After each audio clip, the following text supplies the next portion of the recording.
Are you suffering from joint aches and pains? If you are, what you're eating could actually be making them worse. Did you know that? Did you know that what you're eating could actually be making your joint aches and pains worse? So I'm Karin from Karinyogalife. I'm a certified wellness coach, yoga teacher, and Pilates teacher based in Kingston, Jamaica. And I've been doing a lot of research on foods that are inflammatory and that can make your joint pain worse. So this includes foods like sugars, dairy, refined processed foods, flour, so that pasta, breads, crackers, alcohol, dairy. Did I say dairy? I think I said dairy.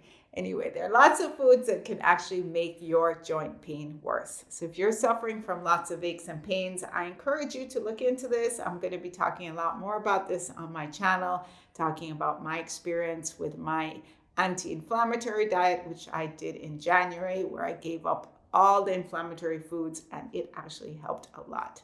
So if you have specific questions about this, please leave them in the comments below and stay tuned for more on this subject about how what you're eating could actually be making your joint pain worse.